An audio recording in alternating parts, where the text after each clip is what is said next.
हरि ओम। नारायणाय परिपूर्णगुणार्णवाय विश्वोदय स्थितिलयोन्नियतिप्रदाय ज्ञानप्रदाय विबुधासुरसौख्यदुःख सत्कारणाय वितताय नमो नमः। अभ्रमं भङ्गरहितम् अजडं विमलं सदा आनन्दतीर्थमतुलं भजे तापत्रयापहम्। भवति यदनुभावादेडमूकोऽपि वाग्मी जडमतिर्पि जन्तुर्जायते प्रज्ञमौलिः। सकलवचनचेतो देवता भारती सा मम वचसि निधत्तां सन्निधिं मानसे।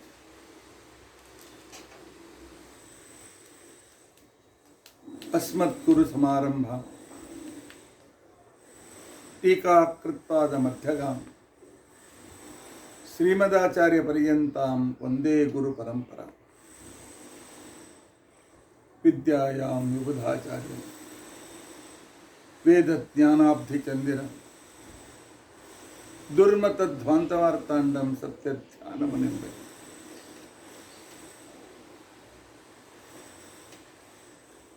पञ्चाशद्वर्षपर्यन्तं सततं रामपूजकः श्री सत्यप्रमोद गुरुराज भासतां नो बन्धुस्त्वं गुरुरिष्टदैवतमिति त्वत्पादपङ्केरुहं प्राप्तं मां परिपालयेति सततं याचे निबद्धाञ्जलिः। चित्तं मद्गुणदोषचिन्तनविधौ नूनं मनं मा कृथा। श्री सत्यात्मगुरो त्वदङ्घ्रियुगलं हित्वा नमे सद्गति। यैरहं शुकवत् सम्यक् शिक्षितोऽस्मि कृपालुभिः तान् वन्दे धेनुकाचार्यान् तत्त्वज्ञानार्थसिद्धये। श्री गुरुभ्यो नमः। हरिः ओम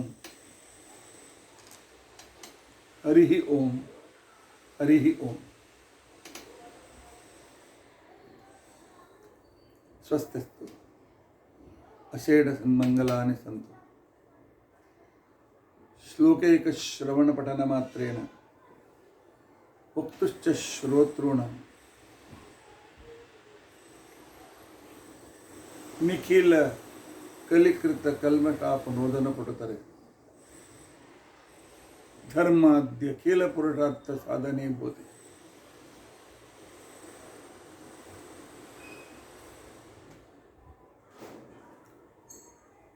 अद्य विष्णु तत्व निर्णय तथा भीमसेनस्य आध्यात्मिक स्वरूप विवरणारंभे सति किंचित पूर्वकथानुवादः। हरिः ओम हरिः ओम हरिः ओम।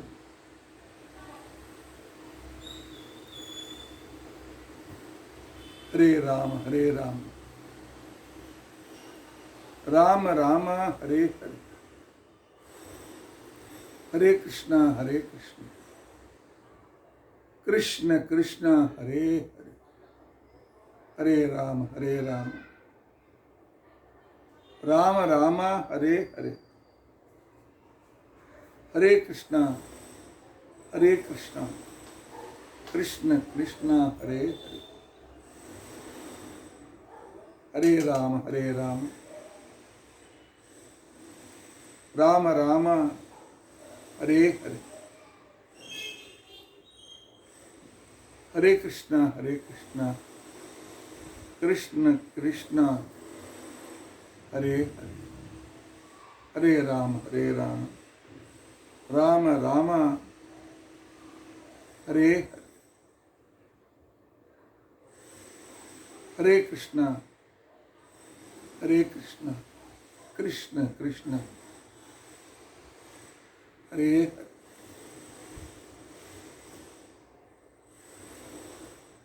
ಶ್ರೀ ಗುರುಭ್ಯೋ ನಮಃ. ಹರಿ ಓಂ, ಹರಿ ಓಂ, ಹರಿ ಓಂ.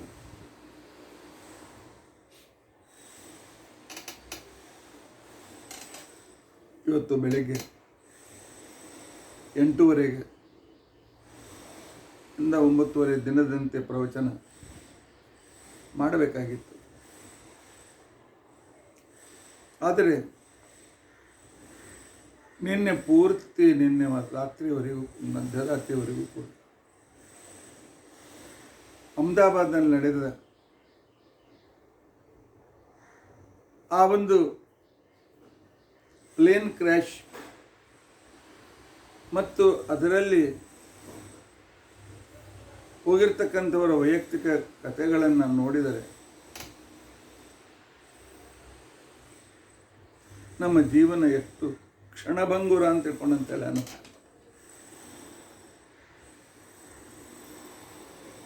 ನಾನು ಯುಗಾದಿ ದಿವಸ ಪಂಚಾಂಗದ ಶ್ರವಣದ ವೇಳೆಯಲ್ಲಿ ಹೇಳಿದ್ದೆ, ಈ ವರ್ಷದ ರಾಜ ಶನಿ, ವಿಶ್ವಾವತ್ ಸಂವತ್ಸರದ ರಾಜನೂ ಶನಿ, ಆನಂತರ ಮಂತ್ರಿಯೂ ಶನಿ, ಸೇನಾಪತಿಯೂ ಶನಿ,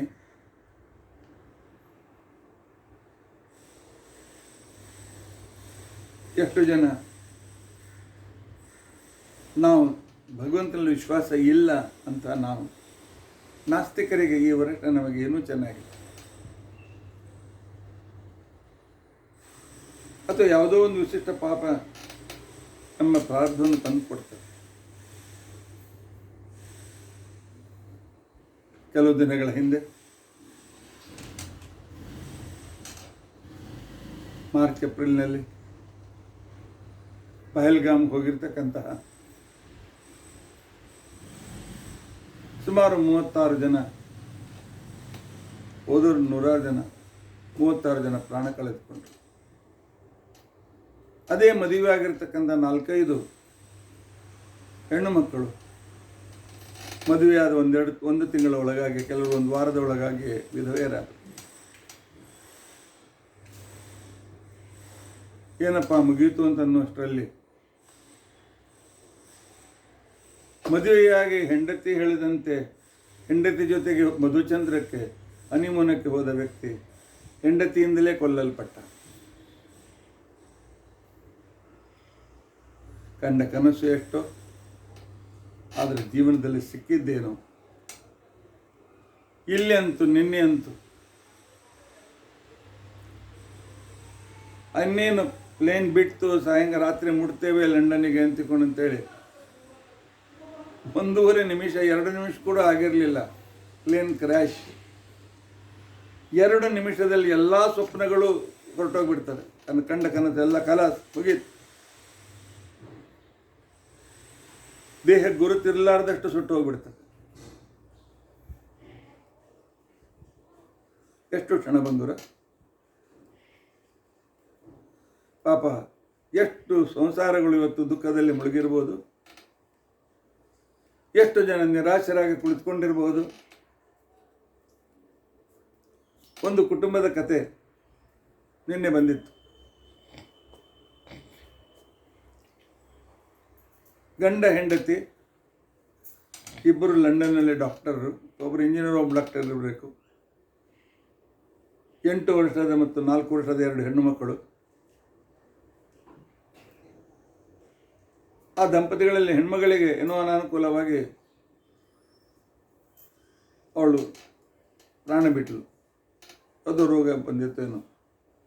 ಅವಳ ಕೊನೆ ಇಚ್ಛೆ ಇತ್ತಂತೆ, ಇಲ್ಲಿ ಹಿಂದೂಸ್ತಾನದಲ್ಲಿ ಯಾವುದೋ ಹಳ್ಳಿಯಲ್ಲಿ ಅವ್ರ ಮನೆ ಅಂತೆ, ಆ ಹಳ್ಳಿಯಲ್ಲಿ ನನ್ನ ಅಂತ್ಯ ಸಂಸ್ಕಾರವಾಗಬೇಕು ಅಂತ ತಿಳ್ಕೊಂಡು ಅಂತೇಳಿ ಬಯಸ್ತಿದ್ಲಂತೆ.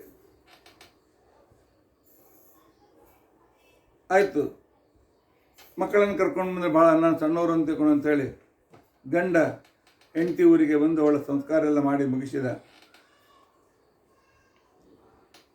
ನಿನ್ನಿನ ಪ್ಲೇನಲ್ಲೇ ಇದ್ದ, ಹೋಗೇ ಬಿಟ್ಟ. 6-8 ದಿವಸದ ಅಂತರದಲ್ಲಿ ಆ ಇಬ್ಬರು ಹೆಣ್ಣು ಮಕ್ಕಳು ಅಪ್ಪನನ್ನು ಕಳೆದುಕೊಂಡ್ರು, ಅಮ್ಮನನ್ನು ಕಳೆದುಕೊಂಡ್ರು. ಆ ಮಕ್ಕಳ ಗತಿ ಏನಾಗಬೇಕು? ಮುಂದೆ ಅವ್ರು ಎಷ್ಟು ಪೂರ್ತಿ ಜೀವನ ಭವಿಷ್ಯ ಇದೆ, ಯಾರು ಸಹಾಯ ಮಾಡ್ತಾರೋ ಏನು ಮಾಡ್ತಾರೋ. ಯಾಕೆ ಈಗಿನ ದಿವಸ ಮೇಲೆ ಯಾರ ಮೇಲೆ ವಿಶ್ವಾಸ ಇಡಲಿಕ್ಕೆ ಆಗೋದಿಲ್ಲ. ಕೈ ಹಿಡಿದ ಹೆಂಡತಿ 7 ಜನ್ಮದ ಜೊತೆಗೆ 7 ಜನ್ಮ ಕಾ ಫೇರ ಅಂತೇಳಿ ಅಂದವಳು ತಾನೇ ನಿಂತು ಕೊಲಿಸಿದ್ದಾಳೆ ತನ್ನ ಗಂಡನನ್ನು. ಯಾರ ಮೇಲೆ ವಿಶ್ವಾಸ ಇಡಬೇಕು? ಪುರಂದರದಾಸರು ಹೇಳಿದ್ದಾರೆ, ಇನ್ನೇನು ಬೇಲಿಯೇ ಎದ್ದು ಹೊಲವನ್ನು ಮೇಯ್ದರೆ ಹಾಲು ಕುಡಿಸುವ ತಾಯಿಯೇ ಮಗುವಿನ ಕುತ್ತಿಗೆಯನ್ನು ಹಿಸುಕಿದರೆ, ಕಲ್ಪರಟ್ಟಿಯಲ್ಲಿಟ್ಟಿರ್ತಕ್ಕಂತಹ ಪದಾರ್ಥವನ್ನು ಕಲ್ಪರಟ್ಟಿಯೇ ತಿಂದು ಹಾಕಿದರೆ, ಅಂದೇ ಪುರಂದರದಾಸರು ಹೇಳಿದ್ದಾರೆ. ಯಾರ ಮೇಲೆ ವಿಶ್ವಾಸ ಇಡಬೇಕು? ಒಂದೇ ಒಂದು ವಿಶ್ವಾಸ ಇಡಬೇಕು, ಆ ಭಗವಂತ. ಅವನೊಬ್ಬನು ಮೋಸ ಮಾಡೋದಿಲ್ಲ. ಇದರರ್ಥ ನಮ್ಮ ಹೆಂಡತಿ ಮಕ್ಕಳು ಬಂದು ಎಲ್ಲ ಮೋಸ ಮಾಡ್ತಾರೆ ಅಂತೇನಿಲ್ಲ. ಮನುಷ್ಯನಲ್ಲಿರ್ತಕ್ಕಂಥ ಅನೇಕ ರೀತಿಯಾದಂಥ ದ್ವೇಷಾಸೂಯೆಗಳು ಇರ್ತವೆ. ಎಲ್ಲಕ್ಕಿಂತ ಮುಖ್ಯ, ನಮ್ಮ ನಾಳೆ ಸಾಧನೆ ಮಾಡ್ತೇನೆ, ನಾಡದು ಮಾಡ್ತೇನೆ, ಆಚೆ ನಾಡದು ಮಾಡ್ತೇನೆ, ಮುದುಕನಾದ ಮೇಲೆ ಶಾಸ್ತ್ರ ಓದ್ತೇನೆ, ಆಮೇಲೆ ಪ್ರವಚನಕ್ಕೆ ಹೋಗ್ತೇನೆ, ಆಮೇಲೆ ವರದಕ್ಷಿಣೆ ಹಾಕಿ ಮಂಗಳ ಮಾಡ್ತೇನೆ, ಈಗಲೇ ಟೈಮೇ ಇದೆ, ನೋಡೋಣ ರಿಟೈರ್ ಆಗಲಿ. ಅದೇ ರಿಟೈರ್ ಎಲ್ಲ ಪ್ಲೇನಲ್ಲಿ ಕುಳಿತು 3 ನಿಮಿಷದ ನಂತರವೇ ಇಲ್ಲ, 0.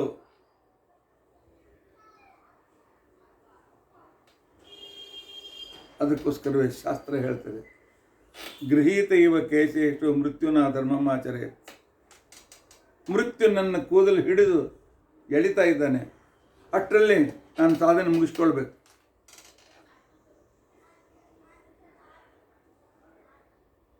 ಪೂರ್ತಿ ರಾತ್ರಿ ನಿದ್ದೆ ಇಲ್ಲ, ಏನೋ ಚಿಂತನೆ. ಏನು ನಾವು ಸಾಧನೆ ಮಾಡಿದೆವು? ಭಗವಂತನ ಬಗ್ಗೆ ನಾವೇನು ಮಾಡ್ತಾ ಇದ್ದೇವೆ? ಎಷ್ಟು ಮಾಡಲಿಕ್ಕಿದೆ,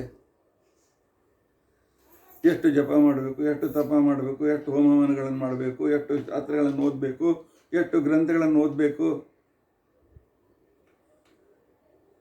ನಮ್ಮ ಜೀವನವನ್ನು ಸ್ವಲ್ಪ ಹಿಂತಿರುಗಿ ನಾವು ನೋಡಿದಾಗ ಎಷ್ಟು ವ್ಯರ್ಥ ವೇಳೆಯನ್ನು ಕಳೆದಿದ್ದೇವೆ, ಎಷ್ಟು ನಿರರ್ಥಕವಾಗಿ ಜೀವನವನ್ನು.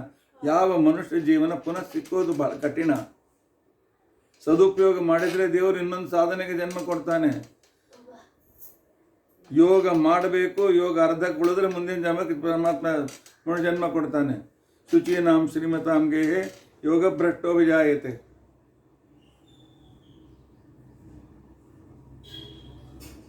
ಆದ್ದರಿಂದಾಗಿ ನನ್ನ ಎಲ್ಲ ಶ್ರೋತೃಗಳಲ್ಲಿ ಒಂದೇ ಒಂದು ನನ್ನ ಪ್ರಾರ್ಥನೆ ಇದೆ, ಸಮಯ ವ್ಯರ್ಥ ಮಾಡಬೇಡಿ. ಯಾವುದೇ ವಯಸ್ಸಿನಲ್ಲಿರ್ರಿ, ಚಿಕ್ಕವರೇ ಆಗಿರಲಿ, ಯುವತಿಯರೇ ಆಗಿರಲಿ, ಯುವಕರೇ ಆಗಿರಲಿ, ನಿನ್ನೆ ಮೊನ್ನೆ 1-2 ವರ್ಷದಲ್ಲಿ ಮದುವೆ ಆಗಿದ್ದವರಾಗಿರಲಿ, ವಯಸ್ಸಾದವರೇ ಆಗಿರಲಿ, ಸಿಕ್ಕ ಸಮಯ ವ್ಯರ್ಥ ಮಾಡಿಕೊಳ್ಳೋದು ಬೇಡ. ದೇವರಿಗೋಸ್ಕರ ಒಂದು ಅರ್ಧ ಮುಕ್ಕಾಲು ಗಂಟೆ ಆದರೂ 1 ಗಂಟೆ ಆದರೂ ದಿನ ನಾವು ಇಡೋಣ. ಈ ವರ್ಷ ಬಹಳ ಕಠಿಣ ಇದೆ. ಅಪಮೃತ್ಯು ಯೋಗ ಇದ್ದವರು ದಾಟೋದು ಬಹಳ ಕಠಿಣ ಇದೆ. ಪೂರ್ವ ಪುಣ್ಯ ಇದ್ದರೆ ಇಮಿಡಿಯೇಟ್ಲಿ ಆಗ ಪರಮಾತ್ಮ ಸೂಚನೆ ಕೊಡ್ತಾನೆ. ಮೊನ್ನೆ ನಮ್ಮ ಸಂಬಂಧಿಕರು ಒಬ್ಬರು ಡಾಕ್ಟರ್ ಹತ್ರ ಹೋದ್ರು, ಏನು ಕೆಮ್ಮಿದೆ ಅಂತ. ಅವ್ರು ಹೇಳಿದ್ರು ECG ಸರಿಯಿಲ್ಲ, ಈಗಲೇ ಹೋಗಿ ಹಾಸ್ಪಿಟಲ್ಗೆ ಹೋಗಿ. ಇಲ್ಲದೇ ಇದ್ದರೆ 1-2 ದಿವಸ ಲೇಟ್ ಮಾಡಿದರೆ ನಿಮ್ಗೆ ಏನಾಗ್ತಿತ್ತೋ ಗೊತ್ತಿಲ್ಲ. ಹೋದರು, ಸ್ಟೆಂಟ್ ಹಾಕ್ಸ್ಕೊಂಡು ಮನೆಗೆ ಬಂದರು. ನಮ್ಮ ಬಳಗದಲ್ಲಿ 2-3 ಘಟನೆಗಳು ನಡೆದಿವೆ. ದೇವರು ಉಳಿಸಿದ. ಅದಕ್ಕೋಸ್ಕರ ದೇವರನ್ನು ಪ್ರಾರ್ಥನೆ ಮಾಡೋದು ಯಾರು ಬಿಡಬೇಡಿ. ಸಂಧ್ಯಾ ವಂದನೆ ಸರ್ವಥಾ ಬಿಡಬೇಡಿ. ಗಾಯತ್ರಿ ಜಪ ಸರ್ವಥಾ ಬಿಡಬೇಡಿ. ನಮ್ಮ ಸ್ವಾಮಿಗಳು ಪುನಃ ಪುನಃ ಪುನಃ ಪುನಃ ಪುನಃ ಊರು ದಿವಸ, ಇವತ್ತೊಂದು ಊರು ಆದರೆ ನಾಳೊಂದೂರು, ಮತ್ತೊಂದೂರು ಯಾಕೆ ಶ್ರಮ ಪಡ್ತಾ ಇದ್ದಾರೆ? ದೇವರನ್ನು ಮರೆಯಬೇಡಿ. ಇದ್ದ ಮನುಷ್ಯ ಜನ್ಮ ಸಾರ್ಥಕ ಮಾಡಿಕೊಳ್ಳಿ. ಮಾನವ ಜನ್ಮ ಬಹು ದುರ್ಲಭ. ಇದನ್ನು ಹಾಳು ಮಾಡಿಕೊಳ್ಳಬೇಡಿ, ಹುಚ್ಚಪ್ಪಗಳಿರ ಅಂತ ತಿಳ್ಕೊಂಡು ಅಂತೇಳಿ ಪುರಂದರದಾಸರು ನಮ್ಮನ್ನು ಎಚ್ಚರಿಸಿದ್ದಾರೆ. ಹೀಗಾಗಿ ರಾತ್ರಿ ಪೂರ್ತಿ ಆ ಚಿಂತೆಯಲ್ಲೇ ಹೋಯಿತು. ಅದಕ್ಕೆ ಇವತ್ತು ವಿಳಂಬವಾಗಿ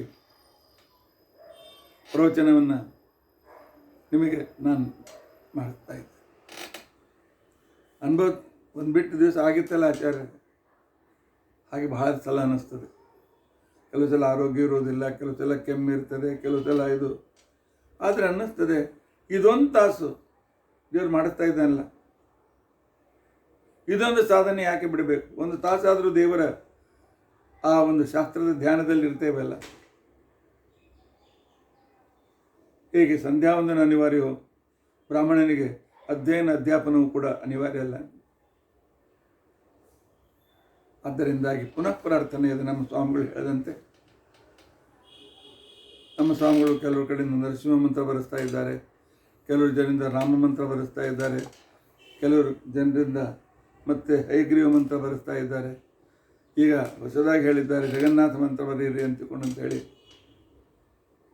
ದಿನಾಲು 1-2 ಪೇಜು ದೇವರ ನಾಮ ಬರೆಯಿರಿ. ದಿನಾಲು 1-2 ತಾಸಾದರೂ ದೇವರಿಗೋಸ್ಕರ ಕೊಡಿ.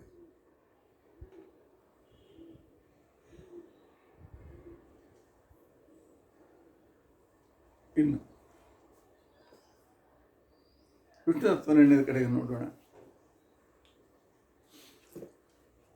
ಮಧ್ವಾಚಾರ್ಯರಿಗೆ ನಾವು ನಮ್ಮ ಶರೀರದ ಚರ್ಮ ತೆಗೆದು ಅದರಿಂದ ಪಾದರಕ್ಷೆ ತಯಾರಿಸಿ ಅವ್ರಿಗೆ ಕೊಟ್ಟರು ಅವರ ಋಣವನ್ನು ನಾವು ತೀರಿಸಲಿಕ್ಕೆ ಆಗೋದಿಲ್ಲ.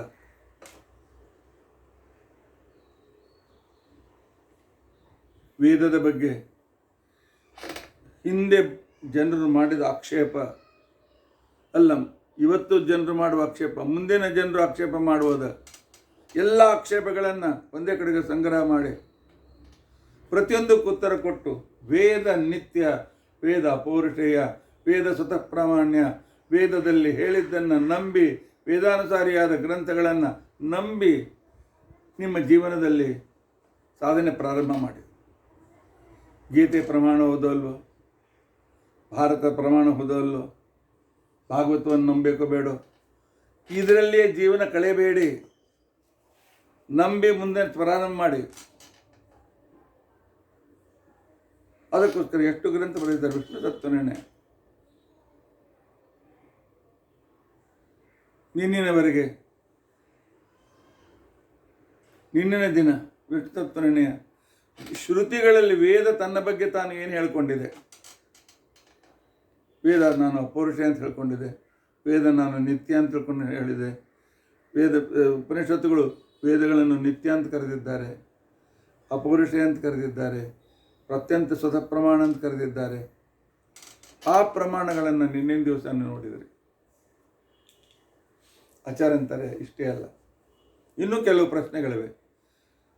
ವೇದದ ಬಗ್ಗೆ ಇನ್ನೂ ಅನೇಕ ಸಂದೇಹಗಳು ಬರುವ ಸಾಧ್ಯತೆಗಳಿವೆ. ಅವುಗಳ ಬಗ್ಗೆಯೂ ಕೂಡ ನೀವು ಚಿಂತನೆ ಮಾಡಿ ಅಂತ ತಿಳ್ಕೊಂಡು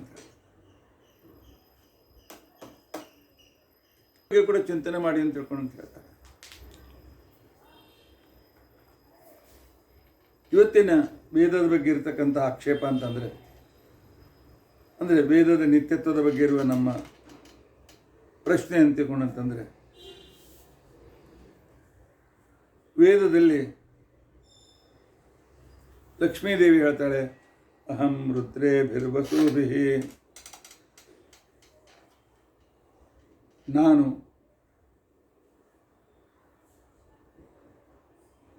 ಸ್ವತಃ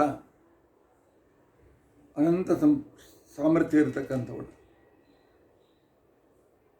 ನಾನು ಯಂ ಕಾಮಯೇತಂತ ಮುಗ್ರಂ ಪ್ರಣೋಮಿ ಅಂತ ಹೇಳ್ತಾಳೆ. ಇದು ಲಕ್ಷ್ಮೀ ಮಾತು ಹೌದು ಅಲ್ವ? ಆದರೆ ಲಕ್ಷ್ಮೀ, ಹಾಗಾದರೆ ಲಕ್ಷ್ಮೀ ಮಾತು ಪೌರುಷೇ ಆಗಲಿಲ್ಲೇನು? ಅವಳು ಕೂಡ ಪುರುಷಳಲ್ಲೇನು? ಪುರುಷ ಅಂತಂದರೆ ಶರೀರಧಾರಣೆ. ಆಗ ನೀವು ಇದನ್ನು ಪೌರುಷೇ ಅಂತ ಹೇಗೆ ಹೇಳ್ತೀರಿ? ಆ ನಂತರ ತ್ವಮ್ಮಿ ಮನ್ಯು ಅಭಿಭೂತ್ಯೋಜಾ, ಎಲೆಯ ಮನ್ಯು ನಾಮಕ ನರಸಿಂಹದೇವರೇ, ನೀವು ಅತ್ಯಂತ ಮಹಾಕಾಂತಿ ಉಳ್ಳವರು, ಜಗತ್ತನ್ನು ಸೋಲಿಸುವರು, ಯಾವಾಗಲೂ ಜಯಶಾಲಿಗಳು. ನೀನು ನೀವು ನೀವು ಅಂತ ತಿಳ್ಕೊಂಡಂತೇಳಿ ಒಬ್ಬ ಋಷಿ ಸ್ತೋತ್ರ ಮಾಡ್ತಾನೆ. ಅಪೌರುಷೆಯ ಅನಾದಿಯಾಗಿದ್ದರೆ, ಅಪೌರುಷೆಯಾಗಿದ್ದರೆ ತ್ವಮ್ಮಂತೆ ಯಾಕೆ ಬರ್ತಿತ್ತು, ಅಹಮ್ಮಂತೆ ಯಾಕೆ ಬರ್ತಿತ್ತು? ಕೆಲವು ಕಡೆಯಲ್ಲಿ ಹೇಳ್ತಾರೆ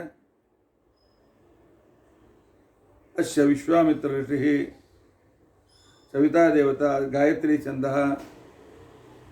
ಈ ಮಂತ್ರ ವಿಶ್ವಾಮಿತ್ರ ಋಷಿಗಳಾದ ಮೇಲೆ,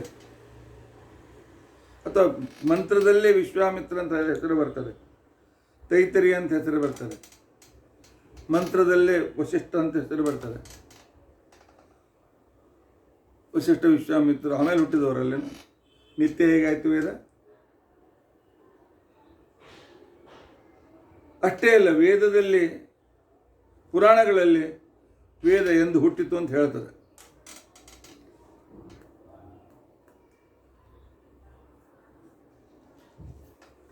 ಅದೇ ಪುರಾಣ ವೇದ ಹುಟ್ಟಿತು ಅಂತ ಹೇಳುವಾಗ ವೇದ ನಿತ್ಯ ಪೌರುಷ ಅಂತ ಹೇಗೆ ಹೇಳ್ತೀರಿ? ಅಷ್ಟೇ ಅಲ್ಲ, ವೇದದಲ್ಲಿ ಅಹರ್ಹ ಸಂಧ್ಯಾಮುಪಾಸೀತ, ಹಗಲು ರಾತ್ರಿ ಬೆಳಗ್ಗೆ ಮಧ್ಯಾಹ್ನ ಸಾಯಂಕಾಲ ತಪ್ಪದೇ ಸಂಧ್ಯಾವಂದನೆ ಮಾಡು ಅಂತನೂ ವಿಧಿ ಇದೆ. ಹೀಗೆ ಮಾಡು ಅಂತ ಹೇಳ್ತದೆ. ಅಪೌರುಷೇಯವಾಗಿದ್ದರೆ ಹೇಳೋರು ಯಾರು, ಕೇಳೋರು ಯಾರು? ಹೀಗೆ ಮಾಡು ಅಂತ ಹೇಳಿದ್ದಾನಂದ್ಮೇಲೆ ಹೇಳೋನೊಬ್ಬ ಬೇಡನು? ಅವನೆದುರು ಕೇಳ್ತಕ್ಕಂಥವನೊಬ್ಬ ಬೇಡನು? ಇದನ್ನು ಪೌರುಷ ಅಂತ ಯಾಕನ್ಬೇಕು? ಹೇಗನ್ಬೇಕು ಹೇಳಿ? ಇನ್ನೊಂದು ಕಡೆಗೆ ವೇದ ಹೇಳ್ತದೆ ನ ಪಲಾಂಡು ಭಕ್ಷಯಿತ, ಈರುಳ್ಳಿ ಬೆಳ್ಳುಳ್ಳಿ ತಿನ್ನಬೇಡಿ ಅಂತಕೊಂಡಂತೆ. ಈಗ ಮಾಡಬೇಡಿ ಅಂತ ಹೇಳ್ತದೆ. ಹೇಳೋನು ಒಬ್ಬರು ವಕ್ತ ಬೇಡನು? ವಕ್ತ ಇದ್ದ ಮೇಲೆ ಅದು ಅಪೌರುಷ ಹೇಗಾಯಿತು ಅನ್ನುವ ಎಲ್ಲ ಪ್ರಶ್ನೆಗೆ ಆಚಾರ್ಯರು ಉತ್ತರ ಕೊಡ್ತಾರೆ. ಆಚಾರ್ಯರು ಹೇಳ್ತಾರೆ, ನಿತ್ಯಾ ವೇದಾಃ ಸಮಸ್ತಾಶ್ಚ ಶಾಶ್ವತಾಃ ವಿಷ್ಣು ಬುದ್ಧಿಗಾಃ. ವೇದಗಳು ನಿತ್ಯ, ಇವು ಶಾಶ್ವತ.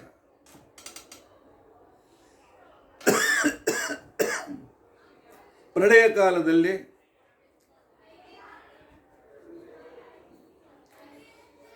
ಇವು ನಾಶವನ್ನು ಹೊಂದುವುದಿಲ್ಲ. ಪರಮಾತ್ಮ ಇವುಗಳನ್ನು ತನ್ನ ಬುದ್ಧಿಯಲ್ಲಿ ಇಟ್ಟುಕೊಳ್ತಾನೆ.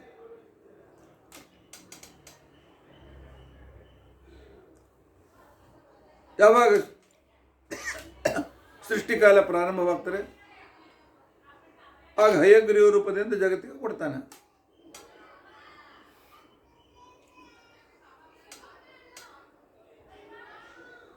ನನ್ನ ಅನಾದಿ ಕಾಲದಿಂದ ಬಂದಿರತಕ್ಕಂತಹ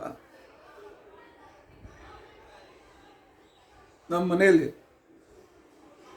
ಅನಾದಿ ಬಂದ ಪ್ರತಿಮೆಗಳಿವೆ. ಅದನ್ನು ನನ್ನ ಮಗನಿಗೆ ನಾನು ಕೊಡ್ತೇನೆ. ನನ್ನ ಮಗನಿಗೆ ಕೊಟ್ಟ ಕ್ಷಣಕ್ಕೆ ಹೊಸದಾಗಿ ಮಾಡಿ ಕೊಟ್ಟಿದ್ದೇನೆ ಅಂತ ಅರ್ಥೇನೆ. ಸರ್ಗೆ ಸರ್ಗೆ ಅಮುನೇನೈವ. ಪ್ರತಿಯೊಂದು ಸೃಷ್ಟಿಯ ಆರಂಭದಲ್ಲಿ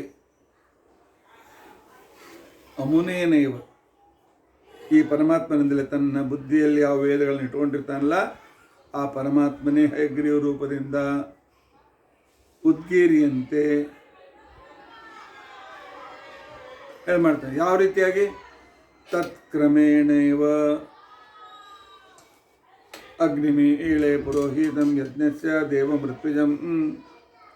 ಈ ಕ್ರಮದಿಂದಲೇ ತಿರುಗಿ ಉಚ್ಚಾರಣೆ ಮಾಡ್ತಾನೆ.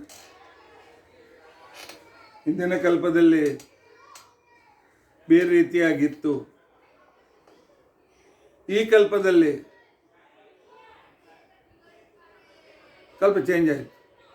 ಅಗ್ನಿಮೀಳೆ ಬದಲಾಗಿ ವನ್ನಿಮಿ ಈಳೆ ಪುರೋಹಿತಂ. ಯಾಕಂದಿರ್ಬಾರ್ದು ಪರಮಾತ್ಮ? ಬೇಡ, ಪುರೋಹಿತಂ ಮೀಳೆ ಅಗ್ನಿಂ ಅಂತಿಕೊಂಡಂತ ಯಾಕೆ ಹಿಂದೆ ಮುಂದೆ ಮಾಡಿರಬಾರ್ದು? ಇಲ್ಲ, ಆಚಾರ ಪ್ರಮಾಣ ಕೊಡ್ತಾರೆ. ಸರ್ಗೆ ಅಮುನೇನೇವ ಉದ್ಗೀರ್ಯಂತೆ ತಥೈವ ಚ. ಅದೇ ರೀತಿಯಾಗಿ ಪರಮಾತ್ಮ ಅದನ್ನು ಹೇಳ್ತಾನೆ. ತತ್ಕ್ರಮೇಣ ಇವ, ಆ ಕ್ರಮದಿಂದಲೇ. ಯಾವ ಕ್ರಮದಲ್ಲಿ ವೇದ ಇದೆ ಆ ಕ್ರಮದಲ್ಲಿಯೇ. ಯಾವ ವರ್ಣಗಳಿವೆ ಆ ವರ್ಣಗಳಿಂದಲೇ.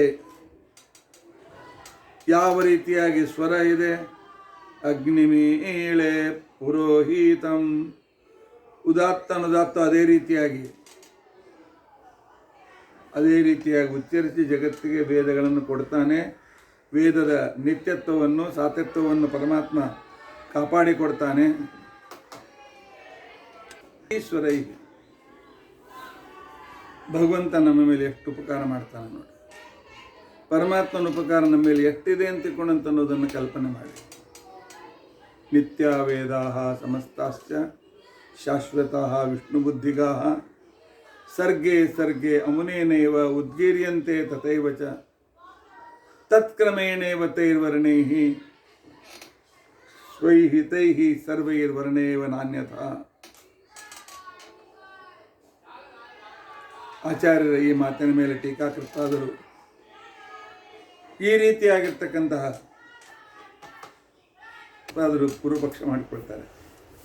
ನಾನು ಅಲ್ಲ, ವಿಧಿ ಈಗ ಸಂಧ್ಯಾವಂದನ ಉಪಾಸಿತ ಅಂತ ವಿಧಿ ಇದೆ. ನಿಯೋಗ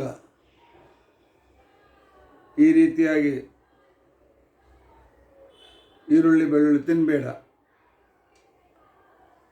ಅಂತನೂ ನಿಷೇಧ. ಪರಮಾತ್ಮನ ಉಪಾಸನೆಯಿಂದ ಸರ್ವದೇವ ನಮಸ್ಕಾರ ಕೇಶವಂ ಪ್ರತಿಗಚ್ಚತಿ. ಪ್ರೇರಣೆ ಎಲ್ಲಿ ಬೇಕಾದ ನಮಸ್ಕಾರಪ್ಪ, ಅಲ್ಲಿದ್ದು ಪರಮಾತ್ಮನ ಧ್ಯಾನ ಮಾಡು, ಪರಮಾತ್ಮ ಸ್ವೀಕಾರ ಮಾಡ್ತಾನೆ ಅಂತ ಹೇಳುವ ಪ್ರೇರಣೆ. ಇವೆಲ್ಲ ಪುರುಷನ ಧರ್ಮ, ಒಬ್ಬ ಮನುಷ್ಯನ ಧರ್ಮ. ಮನುಷ್ಯನಿಗೆ ಒಬ್ಬನು ಹೇಳ್ತಾನೆ, ಇನ್ನೊಬ್ಬನು ಕೇಳ್ತಾನೆ. ಒಬ್ಬನು ಇದನ್ನು ಮಾಡಬೇಡ ಅಂತ ನಿಷೇಧ ಮಾಡ್ತಾನೆ, ಹೀಗೆ ಮಾಡಿದರೆ ಒಳ್ಳೆಯದಪ್ಪ ಅಂತ ಹೇಳ್ತಾನೆ. ಇವೆಲ್ಲರೂ ಪುರುಷರು ವ್ಯವಹಾರದಲ್ಲಿ ಮಾಡ್ತಕ್ಕಂತಹ ವ್ಯವಹಾರಗಳು. ಇವು ವ್ಯವಹಾರಗಳು ವೇದ ಮಂತ್ರದಲ್ಲೂ ಇವೆ. ಆಗಲೇ ನಾನು ಹೇಳಿದ್ನಲ್ಲ, ಅಹಂ ರುದ್ರೇಭಿರ್ವಸೂನಾಂ ಅಥವಾ ಅಹರಹ ಸಂಧ್ಯಾಮುಪಾಸೀತ. ವೇದ ಹೇಳ್ತದೆ ಬೆಳಗ್ಗೆ ಸಾಯಂಕಾಲ ಮಧ್ಯಾಹ್ನ ತಪ್ಪದೆ ಸಂಧ್ಯಾವನ್ನು ಮಾಡಿ ಅಂತ ತಿಳ್ಕೊಂಡು. ನ ಫಲಾಂಡುಂ ಭಕ್ಷಯಿತ ನ ದಿವಾ ಸ್ವಪೇತ್, ಹಗಲು ಮಲ್ಕೊಳ್ಬೇಡಿ ಅಂತ ತಿಳ್ಕೊಂಡು ಅಂತೇಳಿ ನಿಷೇಧ ಮಾಡ್ತದೆ ವೇದ. ಆಗಲೇ ಹೇಳಿದಂತೆ ಸರ್ವದೇವ ನಮಸ್ಕಾರ ಕೇಶವಂ ಪ್ರತಿಗಚ್ಚತಿ ಅಂತನೂ ಪ್ರೇರಣೆಯನ್ನು ಮಾಡ್ತದೆ. ಈ ರೀತಿಯಾದಂತಹ ವಿಧಿ ನಿಷೇಧ ಪ್ರೇರಣೆ ಇವು ಪುರುಷ ಧರ್ಮ ಆಗಿವೆ. ಆದರೆ ಅಥೋ ವೈದಿಕಾನಾಂ ವಿದ್ಯುದ್ದೇಶಾನಾಂ ಲೌಕಿಕವತ ಸ್ವತಂತ್ರ ಕರ್ತೃತ್ವಕತ್ವಮೇವ ಉಚಿತಂ. ಅಪೌರುಷ ಅಂತೇಳಿ ಸುಮ್ಮನೆ ಕಷ್ಟಪಟ್ಟು ಸಿದ್ಧ ಮಾಡೋ ಬದಲಾಗಿ, ನಿತ್ಯ ಅಂಥೇಳಿ ಸಿದ್ಧ ಮಾಡೋ ಬದಲಾಗಿ, ಒಬ್ರು ಹೇಳಿದ್ದಾರೆ ಅಂತಂದ್ಬಿಡ್ರಿಲ್ಲ. ವಸಿಷ್ಠರು ಹೇಳಿದ್ದಾರೆ, ವಿಶ್ವಾಮಿತ್ರ ಹೇಳಿದ್ದಾರೆ, ಬ್ರಹ್ಮದೇವರು ಹೇಳಿದ್ದಾರೆ, ವಾಯುದೇವರು ಹೇಳ್ತಾರೆ.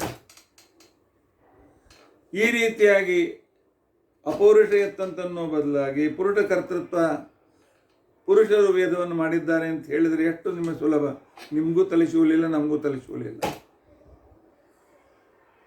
49 ಎಪಿಸೋಡ್ ಆದರು ಇಲ್ಲಿವರೆಗೂ. ಇನ್ನೂವರೆಗೂ ವೇದಾಪೌರುಷೇಯತ್ವ, ವೇದ ನಿತ್ಯತ್ವ, ವೇದ ಸ್ವಪ್ರಾಮಾಣ್ಯತ್ವ, ಅವ್ರು ಹಿಂಗೆ ಹೇಳಿದ್ರು, ಇವ್ರು ಹೀಗೆ ಹೇಳಿದ್ರು, ಇದು ತಪ್ಪೋದು ಸರಿ, ಇಲ್ಲಿಂಥ ತರ್ಕದೋಟ ಬರ್ತದೆ, ಇಲ್ಲಿಂದ ಯತ್ವಾಭಾಸಗಳು ಬರ್ತದೆ ಅಂತೇಳಿ ಇಷ್ಟೆಲ್ಲ ನಮ್ಮ ತಲೆ ತಿನ್ನೋ ಬದಲಾಗಿ ಆಯ್ತಪ್ಪ, ನಮ್ಗೆ ದೇವ್ರ ಮೇಲೆ ವಿಶ್ವಾಸದ, ಪರಮಾತ್ಮ ವಿಷ್ಣು ರಚನೆ ಮಾಡಿದ್ದಾನೆ ಅಂತ ಹೇಳಿಬಿಡ್ರಲ್ಲ.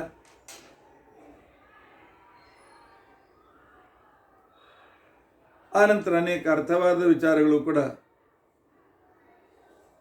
ನಿಮ್ಮ ಇದರಲ್ಲಿ ಬಂದಿವೆ.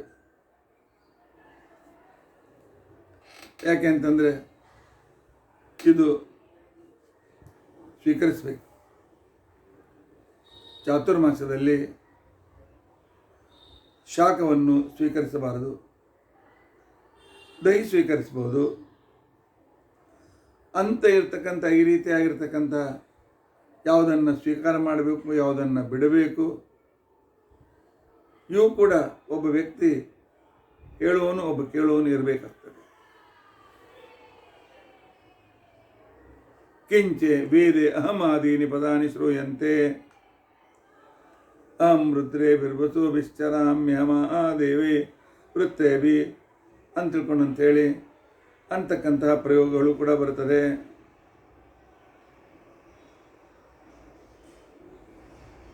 ಅದನ್ನು ಕೂಡ ಒಬ್ಬ ವ್ಯಕ್ತಿ ಹೇಳಿದ್ದಾನಂತ ಯಾಕನ್ಬಾರ್ದು. ಆದ್ದರಿಂದಾಗಿ ಇವೆಲ್ಲ ಪೌರುಷೇಯಗಳು, ಅಪೌರುಷೇಯ ಯಾವುದೂ ಇಲ್ಲ ಅಂತ ಯಾಕನ್ಬಾರದು. ಶಿಷ್ಯರು ಪ್ರಶ್ನೆ ಮಾಡ್ತಾರೆ, ಪರವಾದಿಗಳು ಕೂಡ ಪ್ರಶ್ನೆ ಮಾಡ್ತಾರೆ. ಅಲ್ಲ, ನಿತ್ಯ ವೇದ ಸಮಸ್ತಾಶ್ಚ, ವೇದಗಳು ನಿತ್ಯ ಸಮಸ್ತ ಅಂತ ಹೇಳಿದ್ರಿ. ಆದರೆ ಮತ್ತೆ ಇದನ್ನು ಹೇಗೆ ನಿತ್ಯದನ್ನು ಸಾಧನೆ ಮಾಡಬೇಕು? ನಹಿ ವೇದೆ ವಯಂ ಪುರುಷಾಭಿಪ್ರಾಯ ಪ್ರವೇಶ ಏವನಾಸ್ತಿ. ವೇದದಲ್ಲಿ ಅವನು ಹೇಳಿದ, ಇವನು ಕೇಳಿದ, ಇವನು ಅದರಂತೆ ನಡೆದ ಅಂತನ್ನೋ ಅನೇಕ ವಿಚಾರಗಳು ಬರ್ತದೆ. ವಿಚಾರ ಬಂದಿರತಕ್ಕಂಥ ಸಂದರ್ಭದಲ್ಲಿ ಒಬ್ಬ ವ್ಯಕ್ತಿಯ ಅಭಿಪ್ರಾಯಗಳು ಬಂದಿವೆ ಅಲ್ಲ. ಹೀಗಿದ್ದರೆ ಇವುಗಳನ್ನು ಅಪೌರುಷೇಯ ಅಂತ ಹೇಗೆ ಹೇಳ್ತೀರಿ? ಶಾಶ್ವತ ಅಂತ ಹೇಗೆ ಹೇಳ್ತೀರಿ ಅಂತಂದರೆ, ಇಲ್ಲ ನಿತ್ಯವೇದ ಅಂತ ಪ್ರಮಾಣ ಇದೆ, ಇಲ್ಲ ಒಂದೇ ರೀತಿಯಿಂದಲೇ ಹಿಂದಿನ ಕಲ್ಪದಲ್ಲಿ ಇದು ವೇದವೇ ಈ ರೀತಿಯಾಗಿ ಇದೇ ಇತ್ತು ಅಂತಕೊಂಡು ಹೇಗೆ ಹೇಳ್ತೀರಿ? ತತ್ತತ್ ಕ್ರಮೇಣೇವ ಅದಕ್ಕೆ ಉತ್ತರ ಕೊಟ್ಟರು. ಪರಮಾತ್ಮ ಅದೇ ರೀತಿಯಾಗಿ ಉಚ್ಚಾರಣೆ ಮಾಡ್ತಾನೆ, ಹೊರತು ಚೇಂಜ್ ಆಗೋದಿಲ್ಲ ಅಂತಂದಿದ್ದಾರೆ. ಈ ರೀತಿಯಾಗಿ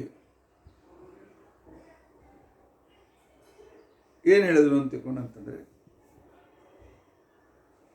ವೇದದಲ್ಲಿರುವ ವಿಧಿವಾಕ್ಯಗಳು,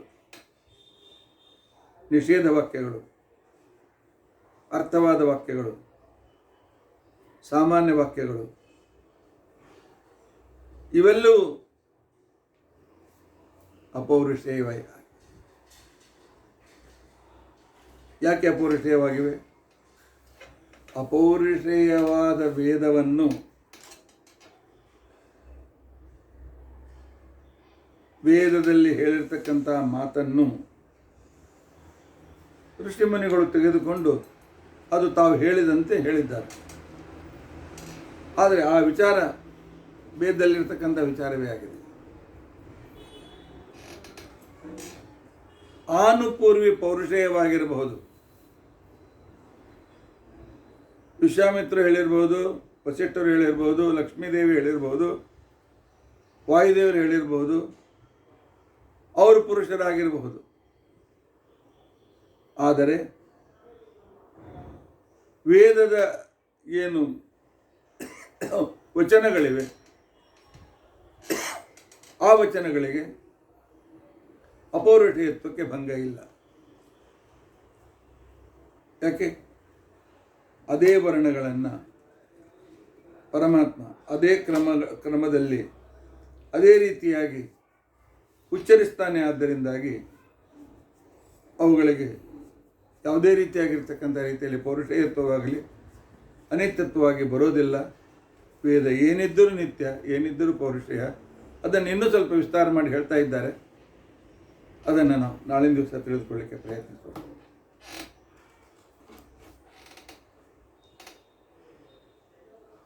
ಭೀಮಸೇನ ದೇವರು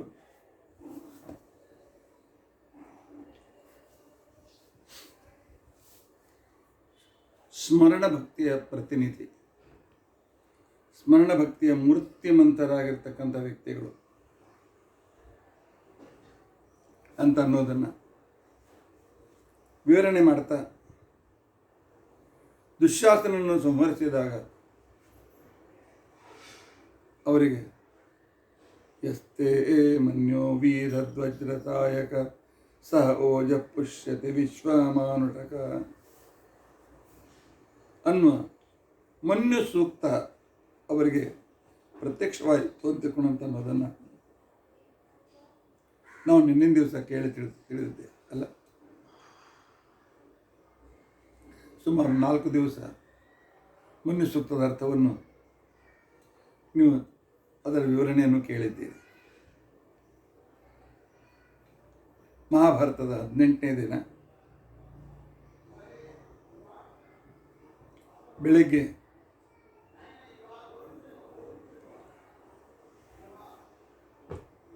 ಹದಿನೇಳನೇ ದಿನವೇ ಕರ್ಣ ಮೃತನಾಗ್ತಾನೆ. ಕೌರವರ ಸೈನ್ಯ 11 ಅಕ್ಷೋಹಿಣಿಗಳು, ಅಲ್ಲಿ 10 ಅಕ್ಷೋಹಿಣಿ ಸೈನ್ಯ ಹೊರಟೋಗ್ಬಿಟ್ಟಿರ್ತಾರೆ. ಒಂದು ಅರ್ಧ ಅಕ್ಷೋಹಿಣಿ ಸೈನ್ಯ ಉಳಿದಿರಬೇಕು.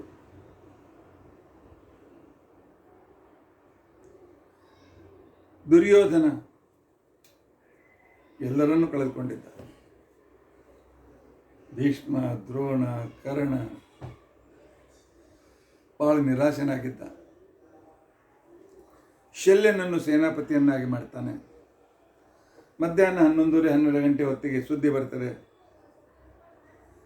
ಸೇನಾಪತಿ ಶಲ್ಯನನ್ನು ಕೂಡ ನಕುಲ ಸಂಹಾರ ಮಾಡಿದ್ದಾನೆ. ನಿನ್ನ ಮಾವ ಶಕುನಿಯನ್ನು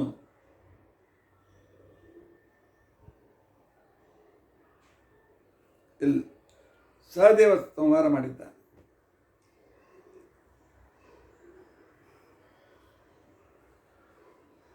ಆಗ ಅಳಿದುಳಿದ ಸೈನ್ಯ ಓಡಿ ಹೋಗ್ತಿರುವಾಗ ದುರ್ಯೋಧನ ಹೇಡಿಯಂತೆ ಯುದ್ಧ ಭೂಮಿಯನ್ನು ಬಿಟ್ಟು ಓಡಿ ಹೋಗ್ಬಿಡ್ತಾನೆ. ಓಡಿ ಹೋಗಿ ಊರು ಹೊರಗೆ, ರಾಜ್ಯದ ಹೊರಗೆ ಸ್ವಲ್ಪ ದೂರದಲ್ಲಿ ವೈಶಂಪಾಯನ ಅಂತನೋ ಸರೋವರ ಇತ್ತು. ಆ ಸರೋವರದಲ್ಲಿ ಹೋಗಿ ಅಡಗಿಕೊಳ್ತಾನೆ. ಅವನಿಗೆ ಜಲಸ್ತಂಭನ ವಿದ್ಯೆ ಬರ್ತಿತ್ತು. ನೀರಿನಲ್ಲಿ ಹೋಗಿ ಮುಳುಗಿ ಕೂತ್ಕೊಳ್ಬೋದಾಗಿತ್ತು. ಧರ್ಮರಾಜ ಅಂತಾನೆ ಓಡಿ ಹೋಗಿದ್ದಾನೆ, ಹೋಗ್ಲಿ. ಇಲ್ಲ, ಭೀಮಕೃಷ್ಣ ಅಂತಾರೆ, ಇಲ್ಲ, ಹುಡುಕಿ ಅವನು ಜೀವಂತ ಉಳಿದ್ರೆ ಮತ್ತೆ ಪುನಃ ನಮಗೆ ತ್ರಾಸ ಕೊಡ್ತಾನೆ. ಹುಡುಕೋಣ ನಡೀರಿ ಅಂತ ತಿಳ್ಕೊಂಡಂತ ಹೇಳಿ ಅಂದಾಗ ಆ ಕಾಲಕ್ಕೆ ಹುಡುಕ್ತಾ ಇರ್ತಾರೆ. ಒಬ್ಬ ದನಕಾಯುವನ್ನು ತೋರಿಸ್ಕೊಡ್ತಾನೆ. ದುರ್ಯೋಧನ ಆ ಸರೋವರದಲ್ಲಿ ಹೋಗಿ ಮುಳ್ಕೊಂಡು ಕೂತ್ಕೊಂಡಿದ್ದಾನೆ. ಆ ಸರೋವರದ ಹತ್ರ ಬರ್ತಾರೆ ಪಾಂಡವರೆಲ್ಲ. ಬಂದು ಆ ಕಾಲಕ್ಕೆ ಧರ್ಮರಾಜ ಹೇಳ್ತಾನೆ, ದುರ್ಯೋಧನ ಹೇಡಿಯಂತೆ ಯುದ್ಧ ಭೂಮಿಯನ್ನು ಬಿಟ್ಟು ಓಡಿ ಹೋಗಿ ನೀರಿನಲ್ಲಿ ಅಡಿಕೊಳ್ಳಬೇಡ, ಬಾ ಮೇಲೆ, ಯುದ್ಧಕ್ಕೆ ಮೇಲೆ ಬಾ. ನೀನು ಕೌರವ ಕುಲದಲ್ಲಿ ನಮ್ಮ ಕುರುಕುಲದಲ್ಲಿ ಹುಟ್ಟಿರ್ತಕ್ಕಂಥ ವ್ಯಕ್ತಿ, ಹೀಗೆ ಹೇಡಿಯಾಗಿ ಹೋಗಬಾರ್ದು. ಆಗ ದುರ್ಯೋಧನ ಹೇಳ್ತಾನೆ, ಇಲ್ಲ, ರಾಜ್ಯ ನೀವೇ ತಗೊಂಡ್ಬಿಡಿ, ನನಗೇನು ಬೇಕಾಗಿಲ್ಲ, ನಾನು ಎಲ್ಲರೂ ಆಯ್ತಲ್ಲ, ನಾನು ಎಲ್ಲರೂ ಕಳ್ಕೊಂಡ್ಬಿಟ್ಟಿದ್ದೇನೆ. ನೀವೇ ಗೆದ್ದಿದ್ದೀರಿ, ಹೋಗ್ರಿ ರಾಜ್ಯವನ್ನು ನಾಳೆ ಹಾಗೆ ಹೀಗೆ ಅಂತ ತಿಳ್ಕೊಂಡು ಹೇಳ್ತಾನೆ. ಧರ್ಮರಾಜ ಅಂತಾನೆ, ಕೃಷ್ಣ ಏನು ಮಾಡೋಣಪ್ಪ? ಕೃಷ್ಣ ಹೇಳ್ತಾನೆ, ದುರ್ಯೋಧನನಿಗೆ ದುರ್ವಾಸರು ಕೊಟ್ಟಿರ್ತಕ್ಕಂಥ ಕೆಲವು ಮಂತ್ರಗಳಿವೆ. ಅವನು ನೀರಿನಲ್ಲಿ ಕುತ್ಕೊಂಡು 40 ದಿವಸ ಆ ಮಂತ್ರಗಳನ್ನು ಪಾರಾಯಣ ಮಾಡಿದರೆ ಅವನ ಸೈನ್ಯದಲ್ಲಿ ಸತ್ತವರೆಲ್ಲರೂ ಜೀವಂತವಾಗಿ ಬರ್ತಾರೆ. ಮತ್ತೆ ಮಹಾಭಾರತ ಯುದ್ಧ ಆರಂಭ. ಆಗ ನಿನ್ನ ಘಟೋತ್ಕಜ ಇರುವುದಿಲ್ಲ, ಅಭಿಮನ್ಯು ಇರುವುದಿಲ್ಲ, ಹೋದವರು ಹೋಗಿದ್ದಾರೆ.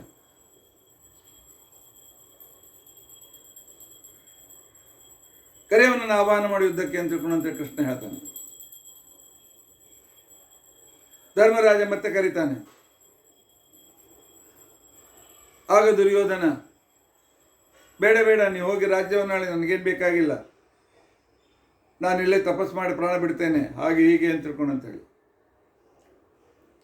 ಯಾವಾಗ ಧರ್ಮರಾಜ್ ಹೇಳಿದ್ರು ಸುಮ್ಮನೆ ಒಳಗಿನ ನೀರಿನಿಂದ ಉತ್ತರವನ್ನು ಕೊಡ್ತಾ ಇದ್ದ. ಕೊನೆಗೆ ಭೀಮ ಹೇಳ್ದ, ದುರ್ಯೋಧನ ಬರ್ತೀಯೋ ಇಲ್ಲೋ ಅಂತೇಳಿ ತನ್ನ ಗದೆ ತೆಗೆದುಕೊಂಡು ನೀರನ್ನು ಹೀಗೆ ಕಡದು ಬಿಟ್ಟ. ನೀರು ಕೆಳಗೆ ಮೇಲಾಗಲಿ ಚಾಲೋ ಆಯಿತು.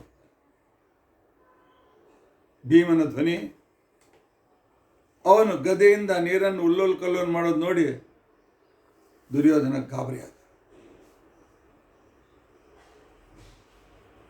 ಕನ್ನಡದಲ್ಲಿ ರನ್ನ ಅಂತಿಕೊಂಡಂತ ಒಬ್ಬ ಹಾಗೆ ಕವಿಯಾಗಿ ಹೋಗಿದ್ದಾನೆ. ರನ್ನ ಹೇಳ್ತಾನೆ, ಭೀಮ ಯಾವಾಗ ಅವನನ್ನು ಸಿಂಹನಾದದಿಂದ ಕರೆದು ನೀರನ್ನು ಉಳ್ಳಾಡನು, ಆಗ ಅವನಿಂದ ಅಂಜಿ ನೀರಿನೊಳಗೆ ಮಧ್ಯದಲ್ಲಿ ದುರ್ಯೋಧನ ಬೆವರು ಸುರಿತಂತೆ. ಭೀಮ ಕಾರ್ಯೋನ್ಮುಖಂ ನೋಳ್ಪಿ ಬೆಮರ್ತನ್ ಉರಗ ಪತಾಕನ್ ಅಂತಿಕೊಂಡಂತೆ ರನ್ ತನ್ನ ಗದಾ ಯುದ್ಧದಲ್ಲಿ ಹೇಳ್ತಾನೆ. ಭೀಮನ ಸಿಂಹನಾದವನ್ನು ಕೇಳಿ ನೀರಿನ ತಳದಲ್ಲಿ ಕುಳಿತ ಆ ವೈಶಂಪಾಯನ ಸರೋವರ ತಳದಲ್ಲಿ ಕುಳಿತುಕೊಂಡಿರ್ತಕ್ಕಂಥ ದುರ್ಯೋಧನನ ಮೈ ಮೇಲೆಲ್ಲ ಬೆವರು ಬಂತಂತೆ. ಇನ್ನೇನು ಇಲ್ಲಿ ನಿಂತರೆ ಬಿಡೋದಿಲ್ಲ ಅಂದು ಇಲ್ಲೇ ಬರ್ತಾನೆ ಭೀಮ ಅಂತ ತಿಳ್ಕೊಂಡಂತೇಳಿ ದುರ್ಯೋಧನ ಮೇಲೆ ಬರ್ತಾನೆ. ಮೇಲೆ ಬಂದು ಹೇಳ್ತಾನೆ, ಇದರಲ್ಲಿ ನ್ಯಾಯ, ನೀವು 5 ಜನ ಒಬ್ಬನೇ. ಆಗ ಧರ್ಮರಾಜ ಹೇಳ್ತಾನೆ, ಇಲ್ಲಪ್ಪ, ಒಬ್ಬರ ಜೊತೆ ನಿನ್ನ ಜೊತೆ ಮಾಡ್ತಾರೆ. ನಮ್ಮ 5ರಲ್ಲಿ ಯಾರನ್ನಾದರೂ ಒಬ್ಬರನ್ನು ಆರಿಸು. ಗಡಿಬಿಡಿಯಲ್ಲಿ ಧರ್ಮರಾಜ ಮಾಡೋದು ತಪ್ಪೇ ಇವೆ. ಕೃಷ್ಣ ಬದಿ ಕರ್ಕೊಂಡೋಗಿ ಧರ್ಮರಾಜನಿಗೆ ಹೇಳ್ತಾನೆ, ಏನು ಧರ್ಮರಾಜ, ನೀ ಯುದ್ಧ ಮಾಡ್ತೀಯ ನಮ್ಮ ಜೊತೆಗೆ? ನಕುಲ, ಸಹದೇವ, ಅರ್ಜುನ ಆದರೂ ಏನು ಹಿಂಗೆ ಮಾತಾಡ್ತೀವಿ? ಆದರೆ ಅಂತಃಪ್ರೇರಕ ಪರಮಾತ್ಮನೇ ಅಲ್ಲೇನು? ದುರ್ಯೋಧನ ಮನಸ್ಸಿನಲ್ಲಿ ವಿಚಾರ ಮಾಡಿದ, ಧರ್ಮರಾಜನನ್ನು ಕರೆದು ಕೊಂದು ನಾನು ರಾಜನಾಗ್ಬೋದು. ಆದರೆ ಧರ್ಮರಾಜ ಇರ್ತಾನೆ, ಧರ್ಮರಾಜನ ಕೊಂದ್ರೆ ಭೀಮ ಬಿಡ್ತಾನೆ ನನಗೆ? ನಾ ಸಾಯುವುದಂತೂ ನಿಶ್ಚಿತ. ನಾಳೆ ಜನರು ಏನಂತಾರೆ, ದುರ್ಯೋಧನ ಹೇಡಿಯಂತೆ ನಕುಲನನ್ನು ಕರೆದ, ಸಹದೇವನನ್ನು ಕರೆದ, ಧರ್ಮರಾಜನ ಕರೆದ, ಯಾರಿಗೆ ಗದಾ ಯುದ್ಧ ಬರೋದಿಲ್ಲ ಅಂಥವ್ರನ್ನು ಕರೆದ. ಅಪವಾದ ಯಾಕೆ? ವೀರರಂತೆ ಹೋರಾಡಿ ದುರ್ಯೋಧನ ಸತ್ತ ಅಂತನೂ ಕೀರ್ತಿ ಆದರೂ ಬರಲಿ ಅಂತ ವಿಚಾರ ಮಾಡಿ ಭೀಮನ ಜೊತೆಗೆ ಯುದ್ಧಕ್ಕೆ ತಯಾರಾಗಿದ್ದ. ಭೀಮಾರ್ಜುನರಲ್ಲಿ ಗದಾಯುದ್ಧ ಪ್ರಾರಂಭವಾಗಿದೆ. ಇಬ್ಬರ ಗದೆಯ ತೂಕ ಒಂದೇ, ಯಾಕಂದರೆ ಅದೇ ಕರಾರಾಗಿತ್ತು. ಇಬ್ಬರ ಯುದ್ಧ 18 ದಿವಸಗಳವರೆಗೆ ನಡೆದಿದೆ. 18 ದಿನಗಳವರೆಗೆ.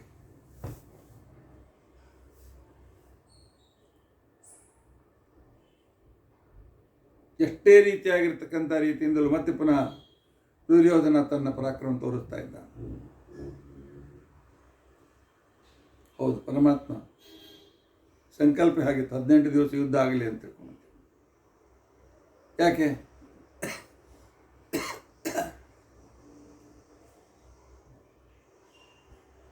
ಮಹಾಭಾರತ ಯುದ್ಧ ನಡೆದಿದ್ದು 18 ದಿವಸ. ಅಕ್ಷೋಹಿಣಿ ಸೈನ್ಯ ಇದ್ದದ್ದು 18. ಭಗವದ್ಗೀತೆಯಲ್ಲಿ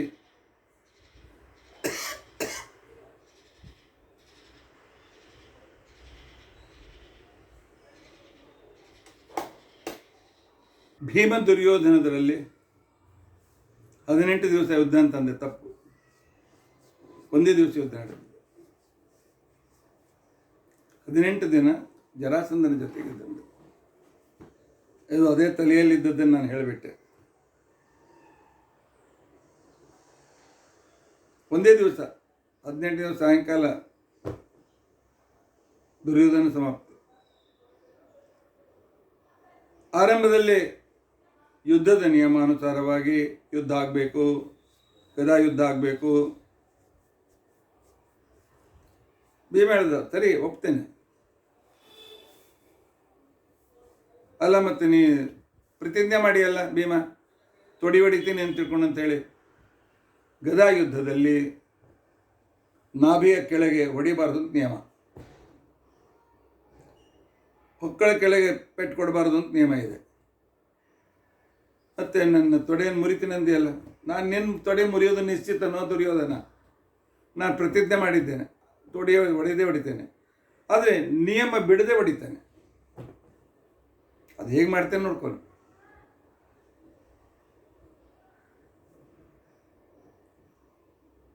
ಈ ರೀತಿಯಾಗಿ ಭೀಮ ಮತ್ತು ದುರ್ಯೋಧನ ಘನಘೋರವಾದ ಯುದ್ಧ ಪ್ರಾರಂಭವಾಗಿದೆ. ಘನಘೋರವಾದ ಯುದ್ಧವನ್ನು ಪ್ರಾರಂಭ ಮಾಡಿದ ಕ್ಷಣಕ್ಕೇನೆ ಆ ಕಾಲಕ್ಕೆ ಒಮ್ಮೆ ಹಾಗೆ, ಒಮ್ಮೆ ಹೀಗೆ, ಒಮ್ಮೆ ಕುಳಿತು, ಒಮ್ಮೆ ನಿಂತು, ಒಮ್ಮೆ ಆಕಾಶಕ್ಕೆ ಹಾರಿ ಗದಾ ಯುದ್ಧ ನಡೆದಿದೆ. ಒಂದ್ಸಲ ದುರ್ಯೋಧನ ತನ್ನ ತಲೆಯ ಮೇಲೆ ಬೀಳುವ ಭೀಮನ ಗದೆ ಹೊಡೆತನ್ನು ತಪ್ಪಿಸಿಕೊಳ್ಳೋದಕ್ಕೋಸ್ಕರ ಲಗಾಟಿ ಹೊಡೆದ. ಲಗಾಟಿ ನಿಮ್ಗೆ ಈಗಿನ ಜನರಿಗೆ ಅರ್ಥ ಆಗೋದಿಲ್ಲ. ಲಗಾಟಿ ಹೊಡೆದ ಅಂತಂದರೆ ಉಲ್ಟಾ, ಹೀಗೆ ಉಲ್ಟಾ ಮಾಡಿ ಹೀಗೆ ಹೋಗ್ತಕ್ಕಂಥ ಕ್ರಮ. ಮನುಷ್ಯ ಹೀಗೆ ಕೈ ಮೇಲೆ ಉಲ್ಟಾಗಿ ಮತ್ತೆ ಪುನಃ ಕಾಲಿನಿಂದ ಆ ಕಡೆಗೆ ಕಾಲು ಸಣ್ಣವರಿದ್ದಾಗ ಮಾಡ್ತಿದ್ದೆ, ಉಲ್ಟಾ ಜಿಗೋದು. ಹೀಗೆ ಉಲ್ಟಾ ಅಲ್ಲಿ ತಲೆ ಪರಬೇಕಂತಂತೇಳಿ ಒಮ್ಮನೆ ಬಗ್ಗೆ ಹೀಗೆ ಕಾಲಿನ ಕೈ ಮೇಲೆ ನಿಂತ್ಕೊಂಡು ಆ ಕಡೆ ಬೀಳಬೇಕು, ಜಿಗಿಬೇಕು ಅಂತ ಹೊರಟಿದ್ದ. ಅಷ್ಟರಲ್ಲಿ ಭೀಮಸೇನ ಟಪಾರ್ ಅಂತ ತಿಳ್ಕೊಂಡು ಅಂತೇಳಿ ಅವನ ತೊಡೆಗೆ ಗದೆಯಿಂದ ಹೊಡೆದ. 2 ತೊಡೆ ಮುರಿದು ಕೆಳಗೆ ಬಿದ್ದುಬಿಟ್ಟದು. ಅಲ್ಲ, ಮತ್ತು ನಾಭಿ ಮೇಲೆ ಹೊಡಿಬಾರ್ದಂತಲ್ಲ, ಕೆಳಗೆ ಹೊಡಿಬಾರ್ದಂತ ನಿಯಮ ಇದೆ ಅಲ್ಲ. ಹೌದು, ಉಲ್ಟಾ ಆದಾಗ ನಾಭಿ ಕೆಳಗೆ ತಲೆ ಆಯಿತು, ನಾಭಿ ಮೇಲೇನು ಬಂತು? ತೊಡೆಗಳೇ ಬಂದಲ್ಲ. ದುರ್ಯೋಧನ ನಿಯಮ ಎಲ್ಲಿ ಮುರಿದಿದ್ದಾನೆ? ನಾಭಿ ಉಲ್ಟಾ ಆಗಿದ್ದ, ತಲೆ ಕೆಳಗೆ ಮಾಡಿದ್ದ ದುರ್ಯೋಧನ, ಕಾಲು ಮೇಲೆ ಮಾಡಿದ್ದ. ಆವಾಗ ತೊಡೆ ನಾಭಿಯ ಮೇಲ್ಭಾಗ ಬಂತು. ಇದನ್ನೇ ದಾರಿ ಕಾಯ್ತಾ ಇದ್ದ ಭೀಮಸೇನ. ಗದೆಯಿಂದ ಹೊಡೆದರೆ 2 ತೊಡೆಗಳನ್ನು ಮುರಿದು ಕೆಳಗೆ ಬಿದ್ದುಬಿಟ್ಟ. ತಥೋ ಭೀಮಂ ವಂಚಯಿತು, ನಿರ್ಣಯದಲ್ಲಿ ಸ್ಪಷ್ಟವಾಗಿ ಹೇಳ್ತಾರೆ. ತಥೋ ಭೀಮಂ ವಂಚಯಿತು ಧಾತರಾಷ್ಟ್ರಕ್ಷರಚ್ಯುತೌ. ಭೀಮನನ್ನು ಮೋಸ ಮಾಡೋದಕ್ಕೋಸ್ಕರ ಲಗಾಟಿ ಹೊಡೆದು ತಲೆ ಕೆಳಗೆ ಕಾಲ ಮೇಲೆ ಮಾಡಿದ ದುರ್ಯೋಧನ. ನೆದಾದುಚ್ಛಿತ ಸರ್ವಕ್ತಿ ಸದಾ ಕೃಷ್ಣಾಭ್ಯನುಜ್ಞೆಯ. ಆಗಲೇ ಭೀಮನ ಕೃಷ್ಣ ಶೋಧನೆ ಮಾಡಿದ. ಭಕ್ತರಿಗೆ ಯಾವಾಗಲೂ ಸಹಾಯಕ. ಆಗ ಭೀಮ ಪರಮಾತ್ಮನ ಆಜ್ಞೆ ಹೊಡೆದೇ ಬಿಟ್ಟ. ಪೃಷ್ಠಮೂಲೆ ಅಹನತ್ ಭೀಮೋ ಭಿನ್ನ ಶಕ್ತಿಸ್ತೋಪತತ. ಆಗ ಅವನಿಗೆ 2 ತೊಡೆ ಮುರಿದು, ತೊಡೆಯಲ್ಲಿ ಎಲ್ಲಿ ಜಾಯಿಂಟ್ ಇರ್ತದೆ ಆ ಜಾಯಿಂಟೇ ಮುರಿದು ಕೆಳಗೆ ಬಿದ್ದುಬಿಟ್ಟ. ಪ್ರತಿಜ್ಞಾ ಪಾಲನಾರ್ಥಾಯ, ಪ್ರತಿಜ್ಞೆ ಪಾಲನೆಗೋಸ್ಕರ ನಾಭಿಯ ಕೆಳಗೆ ಹೊಡೆಯಬಾರದು. ಆದರೆ ನಾಭಿಯ ಕೆಳಗೆ ಹೊಡಿಲೇ ಇಲ್ಲ. ಈಗ ನಾಭಿಯ ಮೇಲೆ ಆಗಿತ್ತು ಕಾಲ, ತೊಡೆಗಳು. ಆದ್ದರಿಂದಾಗಿ ಧರ್ಮದಿಂದಲೇ ಅವನನ್ನು ಹೊಡೆದಿದ್ದಾನೆ. ಪ್ರತಿಜ್ಞೆಯನ್ನು ಪಾಲನೆ ಮಾಡಿದ, ಗದಾ ಯುದ್ಧದ ನಿಯಮವನ್ನು ಪಾಲನೆ ಮಾಡಿದ್ದಾನೆ. ಆ ನಂತರ ಕೆಳಗೆ ಬಿದ್ದಿರ್ತಕ್ಕಂಥ ದುರ್ಯೋಧನನ ತಲೆಯ ಮೇಲೆ, ಏಕೆ ಅವನು ಹೇಳಿದ್ನಲ್ಲ, ಕೃಷ್ಣಂ ಜ್ಞೋತೆ ನಿಧೇಹೀತಿ, ಧರ್ಮರಾಜ ಎಲ್ಲ ಮುಗೀತಲ್ಲ, ದ್ರೌಪದಿಯನ್ನು ಪಣಕ್ಕಿಟ್ಟು ಸೋತ್ಬಿಟ್ಟಿಲ್ಲ, ಇನ್ನು ಕೃಷ್ಣನಿಡು ದ್ಯೂತಕ್ಕಂತೆ ದುರ್ಯೋಧನ ಹೇಳಿದಾಗ ಭೀಮಸೇನ ದೇವರು ಹೇಳಿದ್ರು, ನನ್ನ ಪರೋಕ್ಷವಾಗಲಿ ಅಪರೋಕ್ಷವಾಗಲಿ ಯಾರು ದೇವರು ನಿಂದೆ ಮಾಡ್ತಾರೆ ಅವರ ತಲೆ ಹೊಡಿತೇನೆ, ಅವ್ರ ನಾಲಿಗೆ ಸೀಳ್ತೇನೆ, ಆದರೆ ನಿನ್ನ ತಲೆಯನ್ನು ಕೂಡ ಒಂದು ದಿವಸ ಈ ರೀತಿಯಾಗಿ ಹೊಡಿತೇನೆ ಅಂತ ತಿಳ್ಕೊಂಡು ಅಂತೇಳಿ, ನಾಲಿಗೆ ಸೀಳ್ತೇನೆ ಅಂತ ತಿಳ್ಕೊಂಡು ಅಂತೇಳಿ ಕೆಳಗೆ ಬಿದ್ದ ದುರ್ಯೋಧನನ ಬಾಯಿ ತೆಗೆದಿದ್ದ. ಆ ಬಾಯಿ ಮೇಲೆ ತನ್ನ ಕಾಲನ್ನಿಟ್ಟು ಹೊಸೆದರೆ ನಾಲಿಗೆ ಬರೆದೋಗ್ಬಿಟ್ಟು ಪುಟ್ಪುಡಿ ಆಗಿ ಅದು ಹರಿದೋಗ್ಬಿಡ್ತು. ಅವನ ತಲೆಯ ಮೇಲೆ ಕಾಲಿಂದ ತಿಕ್ತಾ ಇದ್ದಾನೆ, ಕಾಲು ಕೆಳಗೆ ಹಾಕಿ ತಲೆ ತಿಕ್ತಾ ಇದ್ದಾನೆ. ತಿಕ್ತಾ ಇರತಕ್ಕಂಥ ಸಂದರ್ಭದಲ್ಲಿ ಭೀಮಸೇನ ದೇವರಿಗೆ ನಾನು ಕೊಂದೆ ಅಹಂಕಾರ ಬರಲಿಲ್ಲ. ಋಷಭಮ್ಮ ಸಮಾನಾನಾಂ ಋಗ್ವೇದದ 10ನೇ ಮಂಡಲದ 166ನೇಯ ಸೂಕ್ತದ ಋಷಭ ಸೂಕ್ತ ಭೀಮಸೇನ ದೇವರಿಗೆ ನೆನಪಂತು. ನನ್ನ ಎದುರಿಗೆ ಪ್ರತ್ಯಕ್ಷವಾಯಿತು. ಅವತ್ತು ಮನ್ಯು ಸೂಕ್ತವನ್ನು ಪ್ರತ್ಯಕ್ಷೀಕರಿಸಿಕೊಂಡಿದ್ದರೆ, ಮನ್ಯು ಸೂಕ್ತದ ಋಷಿ ಅಂತ ಅನಿಸ್ಕೊಂಡಿದ್ದರೆ, ಇವತ್ತು ಋಷಭ ಸೂಕ್ತದ ಋಷಿ ಅಂತ ಅನಿಸ್ಕೊಂಡಿದ್ದಾನೆ ಭೀಮಸೇನ. ಋಗ್ವೇದದಲ್ಲಿ ಋಷಭ ಸೂಕ್ತ ಅಂತ ತಿಳ್ಕೊಂಡು ಅಂತೇಳಿ 10ನೇ ಮಂಡಲದಲ್ಲಿ 166ನೇ ಸೂಕ್ತವಾಗಿದೆ. 166ನೇ ಸೂಕ್ತ ಇದು. ನಿಮಗೆ ಯಾವಾಗ ಶತ್ರುಗಳಿಂದ ಪೀಡೆ ಆಗ್ತದೆ, ಯಾವಾಗ ಅನವಶ್ಯಕವಾಗಿ ಶತ್ರುಗಳು ಪೀಡಿಸ್ತಾರೆ, ಈಗಂತೂ ನಮ್ಮ ದೇಶವನ್ನು ಶತ್ರುಗಳು ಪೀಡಿಸ್ತಾ ಇದ್ದಾರೆ, ಇಂಥ ಸಮಯದಲ್ಲಿ ಈ ಋಷಭ ಸೂಕ್ತವನ್ನು ಪಾರಾಯಣ ಮಾಡಿದರೆ 5 ಮಂತ್ರ ಇವೆ, ಭಾಳ ಇಲ್ಲ. ಋಷಭ ಸೂಕ್ತವನ್ನು ದಿನಾಲು ಪಾರಾಯಣ ಮಾಡ್ತಾ ಇದ್ರೆ ನಮ್ಮ ಶತ್ರುಗಳು ದೂರ ಆಗ್ತಾರೆ, ನಮಗೆ ಆರೋಗ್ಯ ಚೆನ್ನಾಗಿ ಬರ್ತದೆ, ಶರೀರದಲ್ಲಿ ಸಾಮರ್ಥ್ಯ ಬರ್ತದೆ, ಕೀರ್ತಿ ಬರ್ತದೆ. ಅಷ್ಟೇ ಅಲ್ಲ, ನಾವು ಸಂಪಾದಿಸಿದ ದ್ರವ್ಯ ಜ್ಞಾನ ಸುರಕ್ಷಿತವಾಗಿ ಉಳಿತದೆ, ಹೊಸ ದ್ರವ್ಯ ಜ್ಞಾನ ವಾಪಸ್ ಮತ್ತೆ ತಿರುಗಿ ಬರ್ತಾರೆ. ಅದಕ್ಕೆ ಯೋಗಕ್ಷೇಮ ಅಂತ ಕರೀತಾರೆ. ಅದಕ್ಕೋಸ್ಕರ ಈ ಸೂಕ್ತಕ್ಕೆ ಶತ್ರು ನಿವಾರಕ ಸ್ತೋತ್ರ, ಸಂಪತ್ಪ್ರದಾಯಕ ಸ್ತೋತ್ರ, ಯೋಗಕ್ಷೇಮಕಾರಕ ಸ್ತೋತ್ರ, ಅಪಮೃತ್ಯುಹರ ಸ್ತೋತ್ರ ಅಂತ ತಿಳ್ಕೊಂಡು ಅಂತೇಳಿ ವೇದದಲ್ಲಿ ಇದನ್ನು ಕರೆದಿದ್ದಾರೆ. ಆ ಸೂಕ್ತವನ್ನು ಪ್ರತ್ಯಕ್ಷೀಕರಿಸಿಕೊಂಡಿದ್ದಾನೆ ಭೀಮಸೇನ ದೇವರು. ಅದರ ಸಂಕ್ಷಿಪ್ತ ವಿವರಣೆ ಈ ರೀತಿಯಾಗಿದೆ. ಋಷಭಮ್ಮ ಸಮಾನಾನಾಂ ಸಪತ್ನಾನಾಂ ವಿಷಾಸಹಿಂ ಹಂತಾರಂ ಶತ್ರುಣಾಂ ಕೃತಿ ವಿರಾಜಂ ಗೋಪತಿಂ ಗವಾಂ.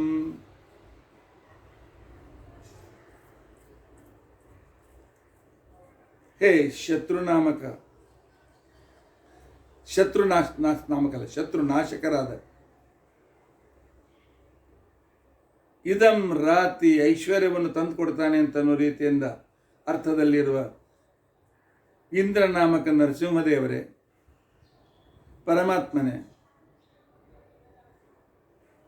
ಸಮಾನಾನಾಂ ಋಷಭಂ ಕುರು, ನನ್ನನ್ನು ಎತ್ತನ್ನಾಗೆ ಮಾಡು,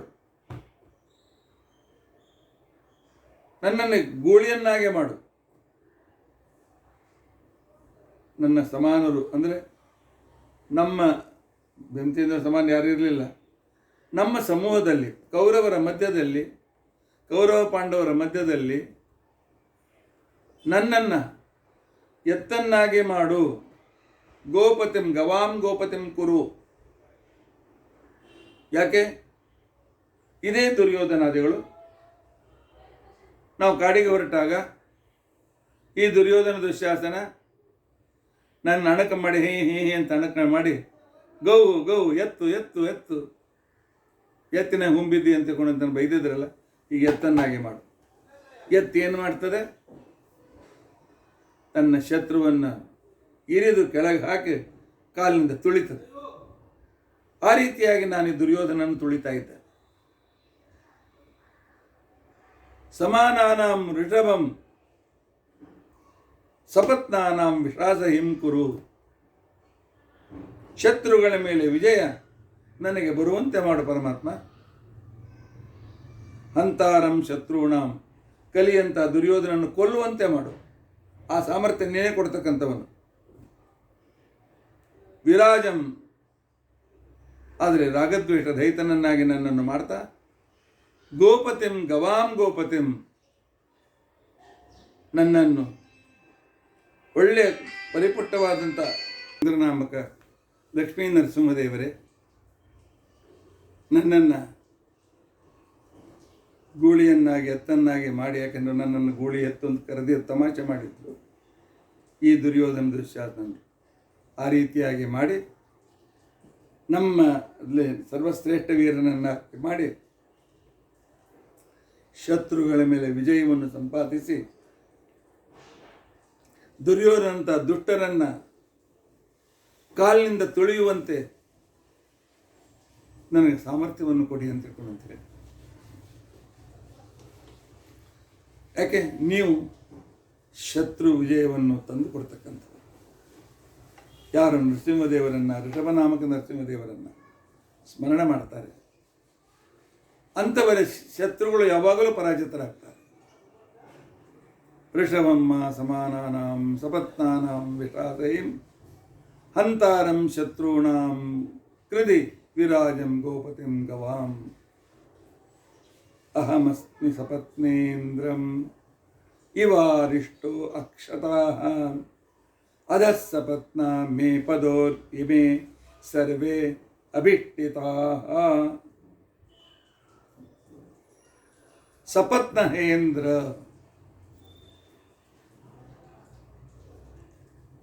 ಸಕಲ ಶತ್ರುಗಳನ್ನು ಮಾಡುವ ದೈವಿ ಸಂಪತ್ತನ್ನು ಕೊಡುವ ನರಸಿಂಹದೇವರೇ, ಅಹಮಸ್ಮಿ.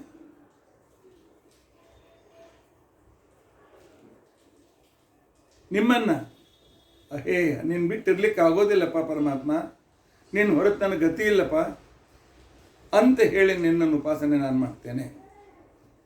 ಅಹಮಸ್ಮಿ, ಅಹಂ ಅಹೇಯತ್ವಾತ್ ಅಹಂ ನಾಮ ಇತಿ ಅಸ್ತಿ ಇತಿ ಮೇಯಃ.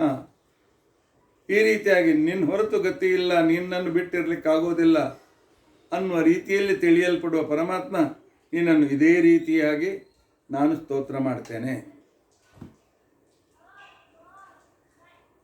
ಇಂಥ ಪರಮಾತ್ಮ ನಿಮ್ಮ ಅನುಗ್ರಹದಿಂದ ಅರಿಷ್ಟ, ಈ ಯುದ್ಧದಲ್ಲಿ ನನಗೆ ಯಾವ ಗಾಯ ಆಗಲಿಲ್ಲ, ಅವರನ್ನು ನಾಲ್ಕೂಡಿದೆ. ಅಕ್ಷತಃ, ದುರ್ಯೋಧನಾದಿಗಳು ನನ್ನನ್ನು ಕೊಲ್ಲಿಕ್ಕೆ ಸಮರ್ಥರಾಗಲಿಲ್ಲ. ಅಧಸ್ತಪತ್ನ ಮೇ ಪದೋ ಇಮೇ ಸರ್ವೇ ಅಭಿಷ್ಟಿತಾಃ. ಪರಮಾತ್ಮ ನಿಮ್ಮ ಅನುಗ್ರಹದಿಂದ ಈ ಎಲ್ಲ ದುರ್ಯೋಧನ ದುಶ್ಯಾಸನಾದಿಗಳು 100 ಮಂದಿ ತಮ್ಮಂದು ದುರ್ಯೋಧನ ಎಲ್ಲ ತಮ್ಮಂದಿರು ನನ್ನ ಕಾಲ್ ಕೆಳಗೆ ನನ್ನ ತುಳಿತಕ್ಕೆ ಒಳಗಾಗಿ ವಿಲಿ ವಿಲಿ ವಿಲಿ ಒದ್ದಾಡಿ ಸಂವೃತರಾದರು. ಪರಮಾತ್ಮ ನರಸಿಂಹದೇವರೇ, ಇದು ನಿಮ್ಮ ಕೃಪೆ. ಅಧಸ್ತಪತ್ನ ಮೇ ಪದೋ ಇಮೇ ಸರ್ವೇ ಅಭಿಷ್ಟಿತಾ. ನನ್ನ ಕಾಲ ಕೆಳಗೆ ಒದ್ದಾಡ್ತಾ ಇದ್ದಾರೆ, ಒದ್ದಾಡಿ ಸತ್ತೋಗಿದ್ದಾರೆ. ಇದು ಸಪತ್ನೇಂದ್ರ ಶತ್ರುವಿನಾಶನಕನಾಗಿರ್ತಕ್ಕಂಥ ನರಸಿಂಹದೇವರೇ, ನಿಮ್ಮನ್ನು ಅಹೇಯ ಅಂತ ತಿಳ್ಕೊಂಡಂತೆ ನಿಮ್ಮನ್ನು ಬಿಟ್ಟಿರ್ಲಿಕ್ಕೆ ಆಗೋದಿಲ್ಲ ಅಂತ ನಿಮ್ಮ ಶರಣಾಗತನಾಗಿದ್ದರಿಂದಾಗಿ ನೀವು ನನಗೆ ವಿಜಯವನ್ನು ಕೊಟ್ಟಿರಿ, ನನ್ನನ್ನು ಮರಣದಿಂದಲೂ ದೂರ ಮಾಡಿದ್ದೀರಿ, ಶತ್ರುಗಳ ವಿನಾಶವನ್ನು ಕೂಡ ಮಾಡಿದ್ದೀರಿ. ನಿಮ್ಮನ್ನು ಬೈದ ಈ ಕಲಿ ನನ್ನ ಕಾಲ್ ಕೆಳಗೆ ವಿಲಿ ವಿಲಿ ಒದ್ದಾಡಿ ಸಾಯ್ತಾ ಇದ್ದಾನೆ. ದುರ್ಯೋಧನ ಪ್ರಾಣ ಹೋಗ್ತಾ ಇಲ್ಲ, ಆದರೆ ಅವನ ತಲೆಯನ್ನು ತುಳಿತಾ ಇದ್ದಾನೆ ಭೀಮ. ಮೂರನೇ ಮಂತ್ರ ಅತ್ರೇವೋಪಿಂ ಮಹ್ಯಾಂ ಯುವಂ ಆರ್ತನೆ ಇವಜ್ಜಯ ವಾಚಸ್ಪತೆ ನಿಷೇಧಿಮಾನ್ ಯಥಾ ಮದಧರಂ ವದಾನ್. ಮೂರನೇ ಮಂತ್ರ. ಎಲೆ ಶತ್ರುಗಳೇ, ವಹಾಪಿ ಅತ್ರೈವ,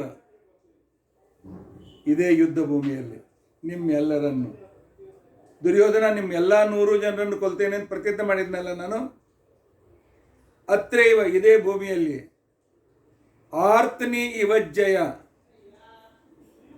ನಹ್ಯಾಮಿ. ಹೇಗೆ ಧನುಷ್ಯಕ್ಕೆ ಜಾ ಕಟ್ಟಬೇಕು, ಆ ರೀತಿಯಾಗಿ ನಿಮ್ಮನ್ನ ಈ ವಿನಾಶದ ಬಂಧನದಲ್ಲಿ ಕಟ್ಟಿ ಹಾಕಿ ನಿಮ್ಮನ್ನು ನಾಶಪಡಿಸಿದ್ದೆ.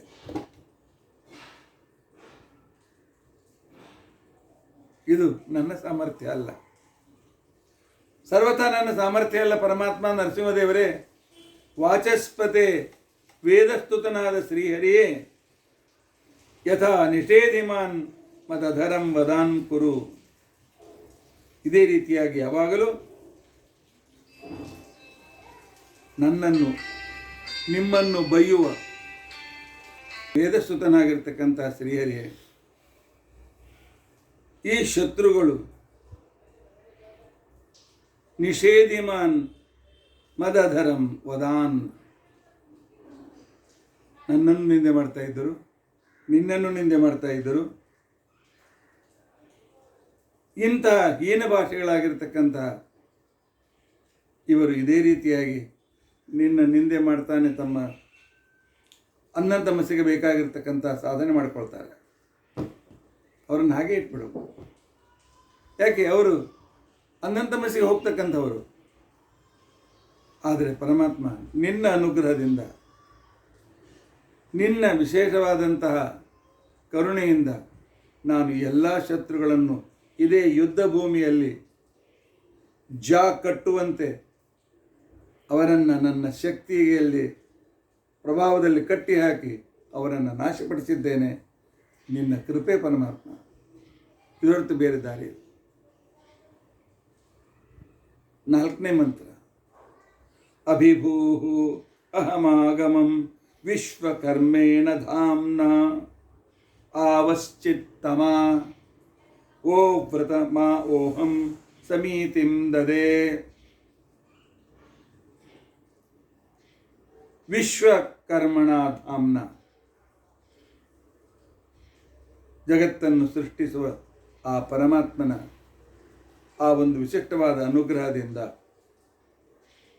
ಎಲೆ ಕಲಿಯ ಮೊದಲಾಗಿರ್ತಕ್ಕಂಥವರು, ಯಾಕೆ ನೀವು ಈಗ ಪ್ರಾಣ ಬಿಟ್ಟಿದ್ದೀರಿ, ಈ ಶರೀರದಿಂದ ಪ್ರಾಣ ಬಿಡ್ತಾ ಇದ್ದೀರಿ. ಕಲಿ,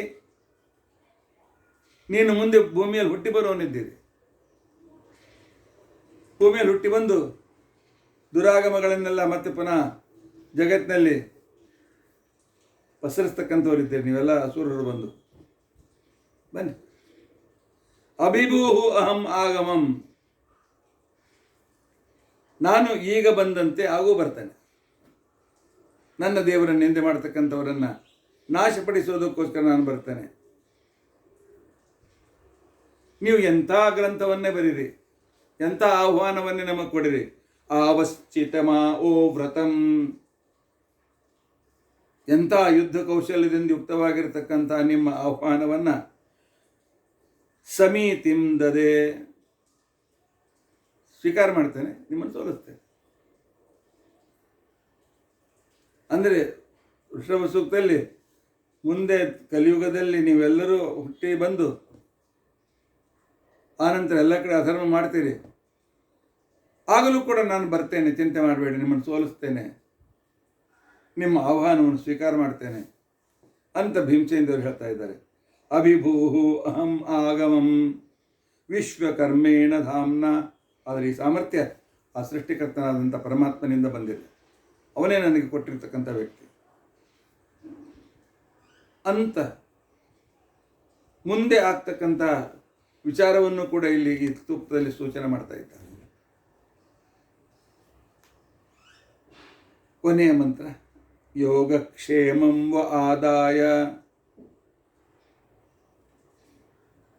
ಹಂ ಭೂಯಾಸಮುತ್ತಮಂ ಆವೋ ಮೂರ್ಧಾನಮಕ್ರಮೀತ ಅಧಸ್ಯಾತ್ತೇ ಉದ್ಭವತ್ ಮಂಡೂಕ ಯೋಧವ ಮಂಡೂಕ ಉದಕ ಇವ ಯೋಗಕ್ಷೇಮಂ ವೋ ಆದಾಯಾಹಂ ಭೂಯಾಸಂ ಉತ್ತಮಂ. ಏ ಭೀಮ, ನಿನಗೆ ಈಗ ಮತ್ತು ಮುಂದಿನ ಕಾಲಕ್ಕೂ ನಮ್ಮನ್ನು ಸೋಲಿಸುವ ಸಾಮರ್ಥ್ಯ ಎಲ್ಲಿಂದ ಬಂತು ಅಂತ ಕೇಳ್ತೀರಾ? ಕೇಳಿ, ಪರವಾಗಿಲ್ಲ. ನನ್ನ ಯೋಗಕ್ಷೇಮವನ್ನು ನೋಡ್ತಕ್ಕಂಥವನು ಈ ನರಸಿಂಹದೇವರು. ಈ ಯುದ್ಧ ಭೂಮಿಗೆ ಅವ್ರಿಗೆ ಯಾರನ್ನ ಆಹುತಿ ಕೊಟ್ಟಿದ್ದೇನಲ್ಲ, ಆ ನರಸಿಂಹದೇವರೇ. ಅವರಿಂದ ಭೂಯಾಸಂ ಉತ್ತಮಂ, ಅವರಿಂದ ನಾನು ಮಹಾಬಲಿಷ್ಠನಾಗಿದ್ದೇನೆ ನರಸಿಂಹದೇವರ ಅನುಗ್ರಹದಿಂದ. ಆವೋ ಮೂರ್ಧಾನಂ ಅಕ್ರಮೀಂ, ಈಗ ಹೇಗೆ ದುರ್ಯೋಧನ ನಿನ್ನ ತಲೆಯ ಮೇಲೆ ನನ್ನ ಕಾಲ ಕೆಳಗೆ ನಿನ್ನನ್ನು ಹೊಸಿತಾ ಇದ್ದೇನೆ, ಹಾಗೆ ಅಧಸ್ಪದಾನ್ಮೇ ಉದ್ಭವತ್ ಮಂಡೂಕ ಇವ ಮಂಡೂಕ ಉದಕಾದಿವ, ಮುಂದಿನ ಅವತಾರಗಳಲ್ಲಿಯೂ ಕೂಡ ನಿಮ್ಮ ವಿಚಾರಗಳನ್ನು ಕಾಲ ಕೆಳಗೆ ಹಾಕಿ ಅವುಗಳನ್ನು ನಾಶಪಡಿಸಿ ನನ್ನ ಕಾಲ ಕೆಳಗೆ ನಿಮ್ಮನ್ನು ಹೊಸಿತಾ ಇರುವಾಗ ಹೇಗೆ ಸಣ್ಣ ಬಾವಿಯಲ್ಲಿ ಕಪ್ಪೆಗಳು ಇಲ್ಲಿಂದ ಅಲ್ಲಿ ಅಲ್ಲಿಂದ ಇಲ್ಲಿ ಹಾರ್ತಾ ಇರ್ತವೆ, ನೀವು ಅದೇ ರೀತಿ ಹಾರ್ತಾ ಇರಿ, ಅದು ನಿಮ್ಮನ್ನು ಬಿಡೋದಿಲ್ಲ.